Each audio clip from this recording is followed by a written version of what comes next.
추석은 1년 동안 씨를 뿌리고 노력한 것을 거두는 시기가 바로 추석입니다.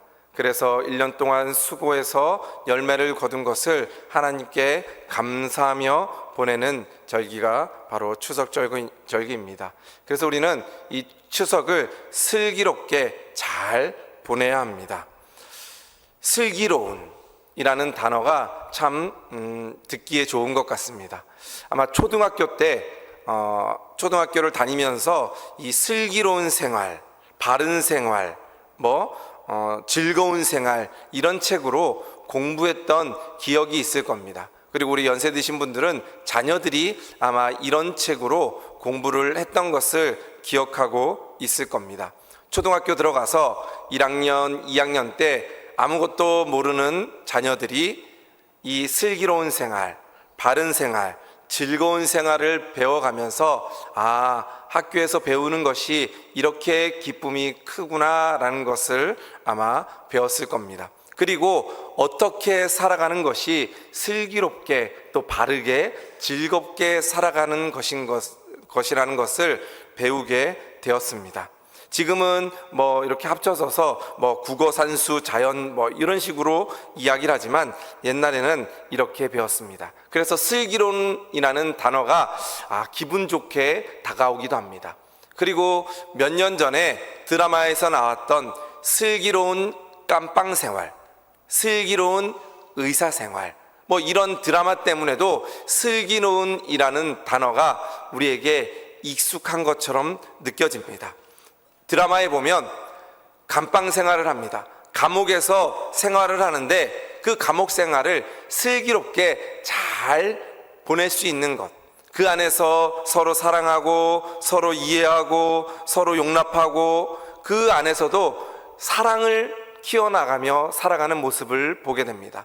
또 병원 생활도 힘들고 어렵고 고난이 많고 힘든 생활이지만 그 안에서도 어떻게 하면 서로 사랑을 나누면서 즐기면서 그 병원 생활을 할 수 있는지 그 안에 슬기롭게 감방 생활을 하며 병원 생활을, 의사 생활을 하는 이야기들이 나옵니다.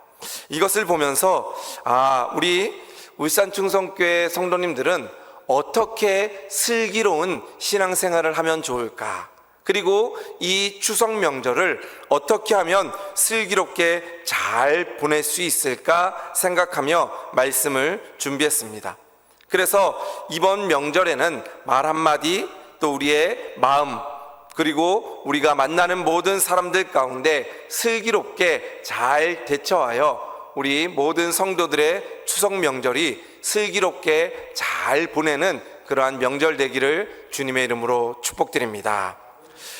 추석에 듣고 싶은 말, 또 듣기 싫은 말 몇 가지가 있어서 제가 뽑아봤습니다. 첫 번째는 추석에 가장 듣고 싶은 말이 무엇인가 라고 뽑아보니까 너희 보니 힘이 난다 라는 이야기입니다.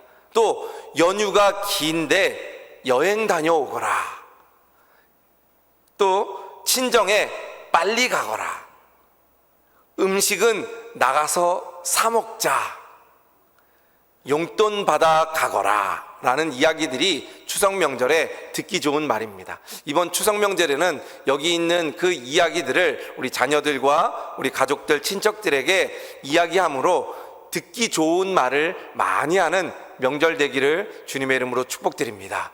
며느리가 왔으면 빨리 친정에 가라고 보내고 또 하루에 한 끼 정도는 배달을 시켜 먹든지 나가서 사 먹든지, 또 우리 며느리나 또 사위가 왔을 때 이번 명절 오느라고 수고 많았고 음식 준비하느라고 수고 많았다 하면서 용돈도 이렇게 챙겨서 며느리한테 주면은 아마 며느리가 기분 좋게 내년에는 더 많은 행복을 가지고 여러분들에게 찾아올 줄로 믿습니다. 반면에 듣기 싫은 말, 애는 언제쯤 생기니, 둘째는 언제쯤 생기니, 자녀들이나 손주들에게 이런 이야기를 할 때가 있습니다. 살쪘네. 저희 아내가 이 말을 제일 싫어했었습니다.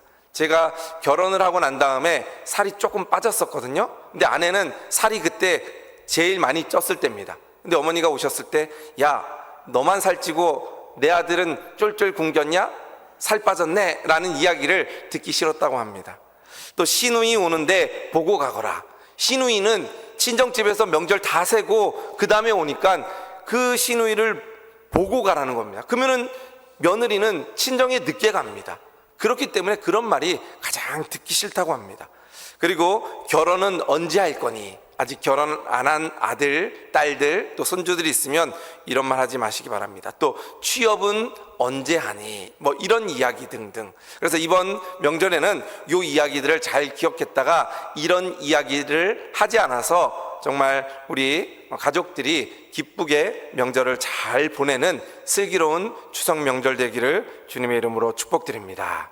성경에 보면 이스라엘의 절기와 우리나라의 절기가 비슷한 것을 보게 됩니다. 지키는 명절도 비슷하고 그 기간도 거의 비슷합니다. 의미도 거의 비슷합니다. 그런데 다른 것이 있다면 이스라엘 백성들은 그 절기 가운데 감사하는 마음은 있지만 그 감사하는 마음이 사람을 향한 것이 아니라 또 이웃을 향한 것이 아니라 하나님께 향해 있다라는 것을 보게 됩니다. 하나님께서 주신 은혜를 기억하는 겁니다. 내가 수고하고 다른 사람이 나에게 무엇을 주어서 풍족한 명절이 아니라 하나님께서 나에게 은혜를 베풀어 주시고 하나님께서 나와 함께 하심으로 감사한 절기가 바로 이스라엘 민족들이 지키는 절기였습니다. 우리 믿는 기독교인들도 하나님께 감사하며 하나님께서 주신 그 은혜에 감사하며 보내는 귀한 절기가 되기를 주님의 이름으로 축복드립니다. 그렇다면 우리 하나님을 믿는 우리 성도들이 어떻게 이번 명절을 보내야지 슬기로운 명절을 추석을 보낼 수 있을지 한 가지씩 살펴보면서 이번 추석을 슬기롭게 잘 보내시기를 주님의 이름으로 축복드립니다. 첫 번째는 슬기로운 추석 연휴가 되기 위해서 감사의 예배를 드려야 합니다.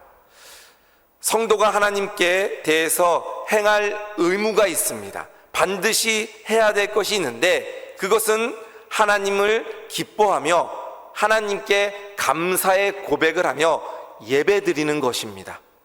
데살로니가전서 5장 18절 말씀에 보면 범사에 감사하라. 그리스도 예수 안에서 너희를 향하신 하나님의 뜻이다 라고 말씀하고 있습니다. 범사에 감사하는 것, 1년 365일 하루 24시간 매 순간마다 감사하는 것이 바로 하나님의 뜻이다 라고 말씀합니다. 그래서 성경 전체가 감사에 대한 고백입니다. 성경 말씀에 보면 감사라는 단어가 184번 나옵니다. 그리고 오늘 읽었던 시편 말씀에만 76번의 감사의 말씀이 나옵니다. 그 모든 감사 가운데 하나님이 우리를 지켜주시고 함께 해주시고 은혜를 베풀어 주신 그 은혜에 감사하는 것이 바로 하나님을 믿는 자들이 해야 될 일이다 라고 말씀하고 있습니다.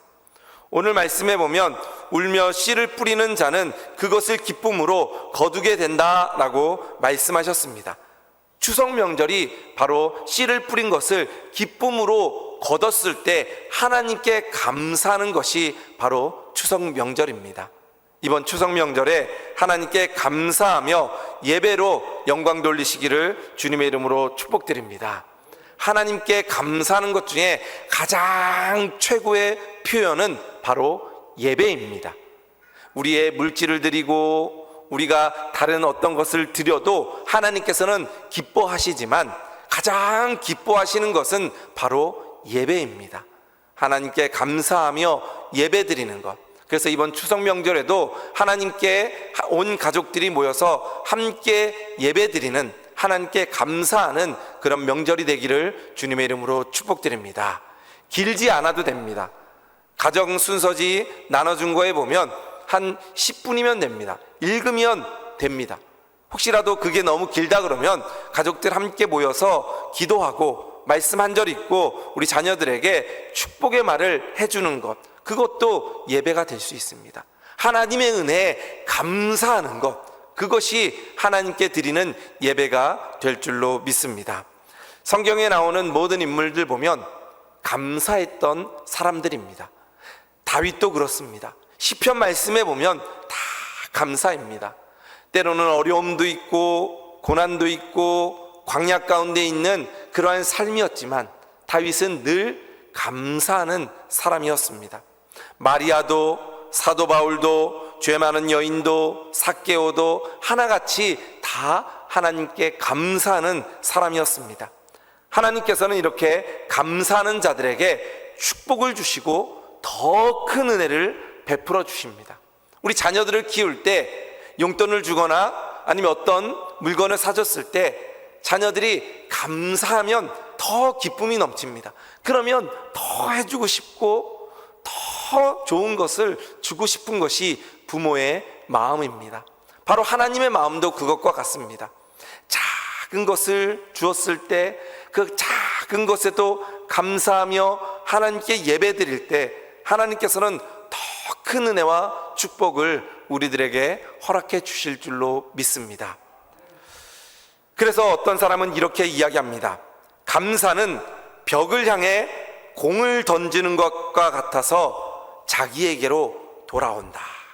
하나님께 감사하며 예배드리며 하나님께 공을 던지면 그 감사의 축복이 우리들에게 다시 돌아온다는 이야기입니다. 세게 던지면 세게 던질수록, 많이 드리면 많이 드릴수록 하나님께서 더 많은 축복과 은혜와 복을 우리들에게 허락해 주실 줄로 믿습니다. 하나님께 늘 감사하며 예배하는 우리 성도들 되시기를 주님의 이름으로 축복드립니다. 독일에서 기근이 있을 때, 가뭄이 들어서 먹을 것이 현저히 부족했던 그런 기근 때가 있었습니다. 그때 고아들이, 먹을 것이 없는 아이들이 한 20명 정도가 있었는데 그 아이들을 불러다 놓고 빵집 아저씨가 빵을 나누어 주었습니다. 빵을 만들고 그 빵을 먹을 것이 없는 아이들에게 하나씩 나누어 줍니다. 그러자 배고픈 아이들이 서로 큰 것을 가져가기 위해서 막 싸우면서 빵을 가져갑니다. 그래서 힘이 제일 센 아이가 제일 큰 것을 가져가고 그 다음에 힘센 아이들이 그 다음 큰 것을 가져갑니다. 그런데 한 아이가 마지막까지 기다렸다가 제일 작은 빵을 가지고 갑니다.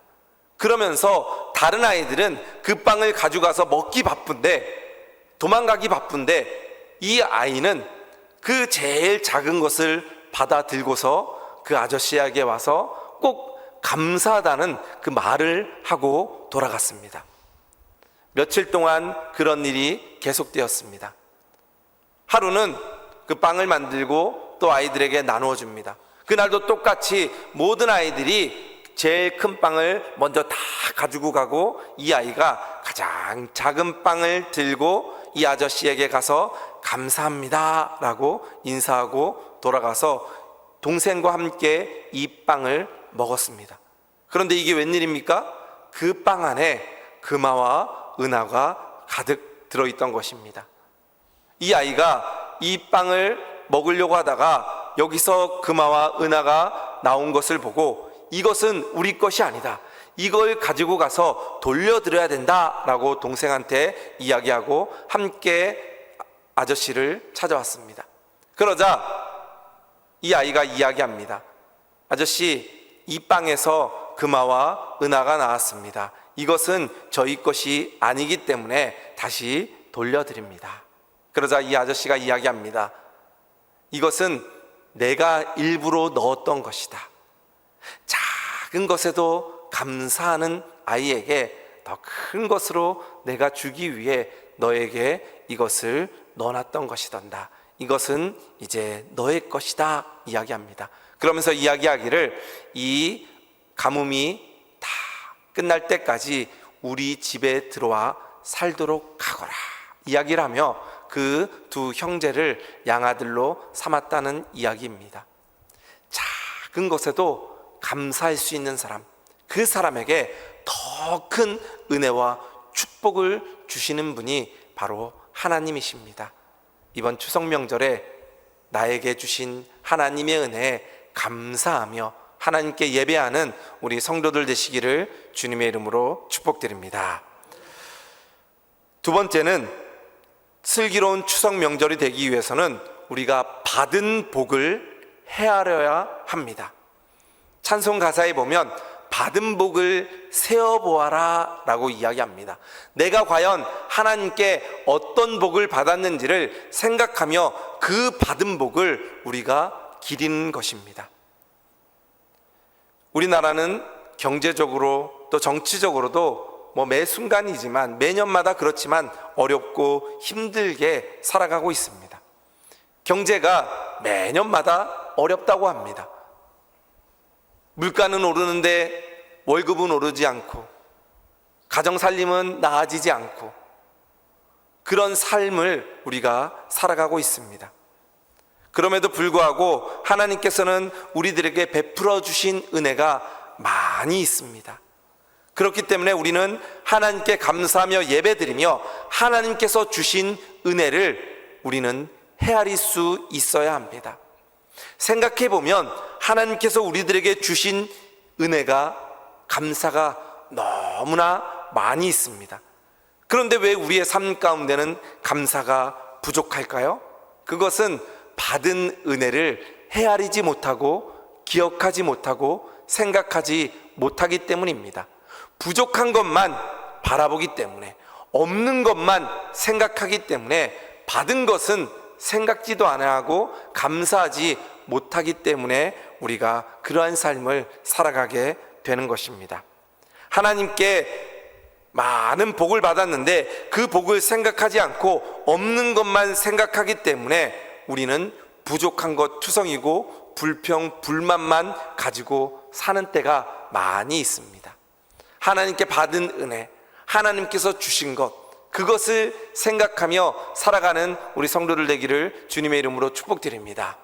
어렸을 때, 철없을 때는 부모님이 못해준 것만 기억납니다. 그래서 조금 자기의 불만이 있으면 부모님한테 대들면서 이것도 못해주시고 이것도 못해주시고 이것도 안 해주시고 내가 어렸을 때 먹을 것도 없고 이렇게 안 해준 것이 너무나 많습니다 라고 철없을 때는 이야기하지만 철이 들고 난 다음에 부모님의 사랑을 알고 난 다음에는 우리 부모님이 나에게 이런 것도 해주셨고 이런 것도 해주셨고 이런 것도 해주셨습니다 라며 감사하는 것이 바로 철든 자녀들의 모습입니다. 저도 아직은 철이 조금 덜 들어서 부족한 것이 생각이 납니다. 그런데 우리 어르신들 보면 늘 감사하고 그때는 더 어려웠던 때지만 부모님께 받은 은혜를 늘 감사하며 이야기하는 것을 보게 됩니다. 그것이 바로 슬기로운 삶을 살아가는 우리의 모습이 아닐까 생각됩니다. 미국에 윌리엄 헐스트라는 사람이 있었습니다. 이 사람은 신문사의 편집국장으로서 돈을 제법 많이 벌었던 사람입니다. 이 사람의 취미는 골동품을 수집하는 취미가 있었습니다. 세계적인 미술품과 골동품을 수집하고 그것을 사는 것을 인생의 목표로 생각하며 살았던 사람입니다. 귀한 도자기가 있다면 전국 어디든 세계 어디든 나아가서 그것을 보고 사왔던 사람입니다. 어느 한 날은 유럽 왕가에서 사용했던 옛날 쓰던 귀한 도자기 하나가 있다는 신문을 보게 됩니다. 그리고 잡지에서 그 그림을 보는 순간 그것을 가지고 싶은 마음이 생겼습니다. 그리고 유럽을 돌아다니면서 그 그릇을 찾아다니기 시작했습니다. 저것을 내가 꼭 사야 되겠다라는 마음으로 몇 달을 유럽을 사차치 뒤졌지만 그 그릇을 찾을 수는 없었습니다. 포기하고 집에 왔는데 어느 날 신문에 그 그릇에 대한 이야기가 실립니다. 그리고 그 그릇이 벌써 몇 년 전에 어떤 사람에게 팔렸다라는 기사를 보게 됩니다. 누가 그 그릇을 가지고 있나? 글을 보니까 미국 사람이 가지고 있습니다. 그리고 그 미국 사람의 이름을 들어보니까 거기에 이렇게 쓰여져 있습니다. 그 그릇을 산 사람은 윌리엄 헐스트다. 바로 본인의 이름이었습니다. 본인이 몇 년 전에 그 귀한 그릇을 사놓고 집안에다가 꽁꽁 숨겨놓고 그 귀한 그릇이 있는지도 모르고 그 그릇을 냅뒀다라는 것입니다. 그리고 그것을 다시 찾으러 가는 그러한 모습을 보였다라는 것입니다.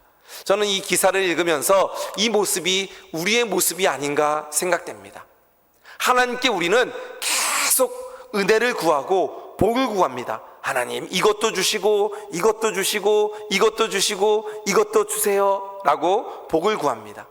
그런데 뒤를 돌아보고 우리를 살펴보면 벌써 하나님께서는 그 복을 다 우리들에게 허락해 주셨습니다. 그런데 우리는 하나님께서 그 주신 복을 감사하지 않았기 때문에 잊어버리는 겁니다. 그것을 생각하지 않았기 때문에 잊어버리는 겁니다. 하나님의 은혜를 기억하고 생각하면 늘 감사할 수 있습니다.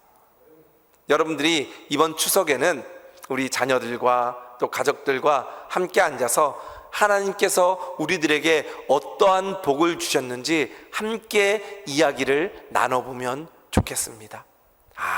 하나님께서 우리 가족에게 이런 복도 주셨지.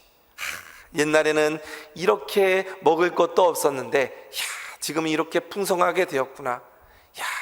우리 자녀들이 대학도 졸업하고 결혼도 하고 이렇게 손주들도 생겼구나. 옛날에는 정말 단칸방에서 우리 5 식구가 함께 옹기종기 살았는데 지금은 화장실도 2개, 방도 3개 이렇게 좋은 집에서 함께 사는구나. 옛날에는 차도 없어서 버스 타고 다니고 기차 타고 다니고 명절에 한 번 오려면은 굉장히 힘들었는데 이제는 집집마다 차가 있고 좋은 차를 다 타고 다니는구나. 옛날에는 정말 돈이 없어서 명절에도 고깃국도 못 먹었는데 지금은 이렇게 풍성한 상을 차려놓고 용돈도 우리 자녀들이 이렇게 많이 주는구나. 우리 손주들에게도 내가 용돈을 이렇게 많이 줘야지. 이렇게 받은 복을 나누어 주며 감사하는 슬기로운 추석이 되기를 주님의 이름으로 축복드립니다. 그때 더 풍성한 은혜로 하나님께 영광 돌리게 될 줄로 믿습니다. 은혜를 은혜로 알 때만 그것이 은혜가 됩니다. 이스라엘 백성들은 은혜를 몰랐습니다. 매일매일 불평불만을 하며 살아갑니다. 그런데 누구보다도 감사해야 될 사람은 이스라엘 백성들이었습니다. 왜냐하면 그들을 출애굽시켜 주시고 광야에서 먹을 것을 주시고 홍해바다를 건너게 하시고 아말렉 군대를 물리쳐 주시고 그들에게 모든 것을 허락해 주신 하나님이셨기 때문에 그들이 감사해야 되지만 그들이 받은 복을 헤아려야 되지만 그들은 받은 복을 생각하지 못하고 지금 없는 것 앞으로 필요한 것만 생각했기 때문에 그들이 감사하지 못한 삶을 살았습니다. 우리 믿음의 성도들 이번 추석 명절에 하나님께서 주신 은혜를 헤아리며 감사하는 우리 성도들 되시기를 주님의 이름으로 축복드립니다. 마지막 3번째로 슬기로운 추석 명절이 되기 위해선 받은 복을 이웃들과 나눠야 합니다. 이스라엘의 초막절이나 우리나라의 추석은 기쁜 날이었습니다. 기쁨은 혼자 누리면 안 됩니다. 기쁨은 다른 사람들과 함께 나누어야 됩니다. 우리가 결혼식 하면 많은 사람들을 초대하고 그리고 함께 기쁨을 나눕니다. 요즘에는 덜하지만 옛날 결혼식에 보면 집에서 결혼식을 하면서 집에서 잔치를 합니다. 그러면 그때 거지들도 가난한 사람들도 모든 사람들 또 지나가는 사람들도 다 초대하고 먹을 것을 나누어 줍니다. 근데 요즘 결혼식에는 축의금을 해야지 식권을 줍니다. 모르는 사람이 오면 절대 식권을 주지 않습니다. 혹시라도 모르는 사람이 와서 식권을 받아가면 절대 안 주고 혹시라도 받아가면 어떨 때는 경찰에 신고하는 일들도 있다고 합니다. 그런데 옛날에는 정말 지나가던 사람들, 거지들도 다 오면 밥을 다 나눠줬습니다. 그것이 바로 기쁨을 나누는 일이 아닐까 생각됩니다. 이번 추석에는 함께 기쁨을 나누는, 우리들의 도움이 필요한 이웃들과 함께 나누는 추석 명절이 되기를 주님의 이름으로 축복드립니다. 설교를 준비하다가 잠깐 생각을 했습니다. 이번 추석 명절에 나눌 분들이 누가 있을까? 함께 즐거움을 나누면 얼마나 좋을까 생각하게 되었습니다. 그러면서 정말 개척교회를 하면서 힘들어하는 목사님들, 또 선교하면서 힘들어하는 우리 선교사님들, 또 우리 주변에 있는 독거노인이나 고아나 과부, 도움이 필요한 그런 사람들하고 함께 한 분이라도 나누는 추석 명절이 되면 얼마나 좋을까 생각됩니다. 저도 옛날에 아파트에 살 때, 저희 오기 전에 아파트에 살 때 경비 아저씨가 있으면 꼭 선물을 작은 것이라도 하나씩 드렸습니다.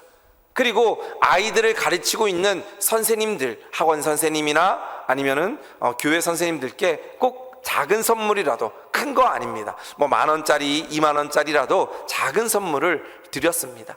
그것이 기쁨을 나누는 그러한 일이 아닐까 생각됩니다. 우리 주변에 혹시 혼자 사시는 분이 있다든지 조금 어려운 분이 있다면 이번 추석 명절에 우리 가정에 조금 넘치는 그러한 은혜가 있고 그러한 먹을 것이 있다면 함께 나누는 그러한 명절이 되었으면 좋겠습니다. 또 우리 주변에 어려운 분들과 함께 나누는 그러한 명절이 되면 더 기쁨이 큰 명절이 되지 않을까 생각합니다. 어느 날 신앙이 좋은 믿음의 사람이 길을 가고 있었습니다. 그런데 그 길을 갈 때 그 길에 노숙자도 있고 먹을 것이 없어서 엄마의 빈젖을 빨며 우는 아이도 있었고 너무나 비참한 사람들이 그 길거리에 있었습니다. 그것을 보면서 이 믿음 좋은 사람이 하나님께 협박 기도를 합니다. 하나님이 계시다면 어떻게 이럴 수 있습니까? 굶어 죽어가는 사람, 정말 고아들, 먹을 것이 없는 아이들, 이런 아이들이 길거리에 널려 있는데 하나님 뭐 하시는 겁니까? 라고 기도를 합니다. 그때 하나님께서 이 믿음 좋은 사람에게 말씀하십니다. 이 답답한 여사가 내가 너를 왜 만들어 놓았겠냐? 내가 너에게 왜 풍족한 은혜를 베풀어 주었겠냐? 왜 너에게 물질을 많이 주었겠느냐? 너에게 나누어 주라고, 그 사람들을 보살펴 주라고 너에게 풍족히 주지 않았느냐? 너가 나누어 주고 먹여라 라고 이야기합니다. 세계 학자들이 이야기합니다. 이 지구상에 있는 먹을 것을 공평하게 나누면 전 세계 인구들이 먹고도 남을 수 있는 그러한 곡식과 물질이 있다 이야기합니다. 그런데 가지고 있는 사람들이 베풀지 않기 때문에 정말 먹을 것이 없어서 죽어가는 그러한 아이들도 있다는 겁니다. 이번 명절에는 한 사람이 한 사람씩 나누어 주며 베푸는 그러한 명절 되기를 주님의 이름으로 축복드립니다. 우리 동기 목사님들 중에서도 어려운 목사님들이 많이 있습니다. 목사님들이라고 해서 풍성한 목사님들이 아니라 개척교회하는 목사님들이나 선교하는 우리 선교사님들은 늘 어렵습니다. 힘듭니다. 그래서 우리는 동기 목사님들은 이렇게 동기 카톡방이 있으면 명절 때마다 여유 있는 목사님들이 이렇게 회비를 많이 냅니다. 그러면 그 회비를 걷어서 선교사님들이나 어려운 목사님들에게 이렇게 동일하게 배분해 주는 그러한 시스템을 갖고 있습니다. 왜냐하면 한 사람이 한 사람한테만 주면은 많이 받는 사람이 있고 적게 받는 사람이기 때문에 공평하지 못하기 때문에 함께 걷어서 그것을 나누기에 하는 그러한 시스템을 저희 동기 목사님들은 갖고 있습니다. 풍족한 사람이 가난한 사람들, 어려운 사람들에게 함께 나누는 명절이 이번 추석이 되기를 주님의 이름으로 축복드립니다.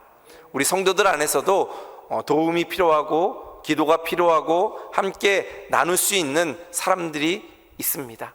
또 외로운 분들이 있습니다. 물질은 많이 있지만 가족들 중에 가족들이 이번 명절에 찾아오지 않고 혼자 있기 때문에 외로운 분들도 있습니다. 그러면 이번 명절에 음식이 있으면 함께 나누고 식사 함께 하고 함께 나누는 그러한 기쁨이 우리 성도들 안에 있기를 주님의 이름으로 축복드립니다.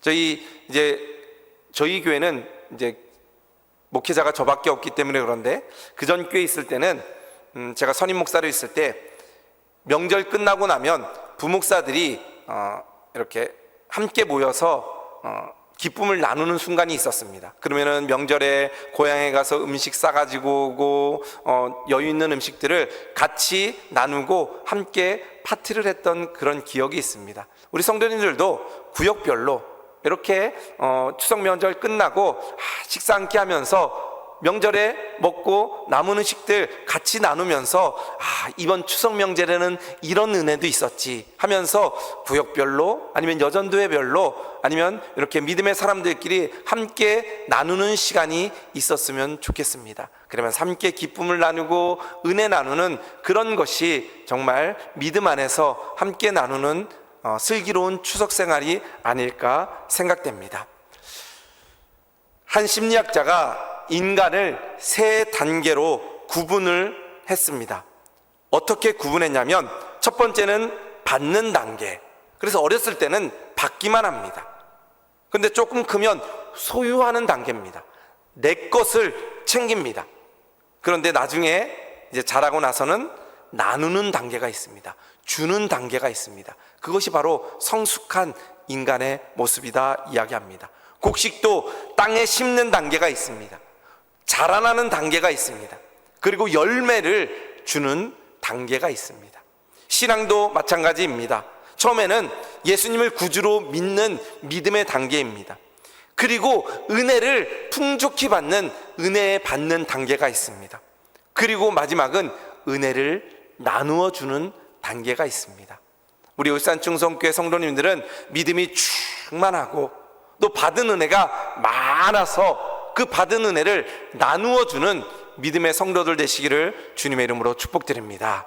그래서 이번 추석 명절에는 하나님께 받은 은혜에 감사하며 예배하고 또 하나님께서 주신 은혜를 생각하며 감사하고 그 받은 복을 우리 가족들과 이웃들과 주변 사람들에게 나누어 주며 풍성한 추석 명절, 슬기로운 추석 명절이 되기를 주님의 이름으로 축복드립니다.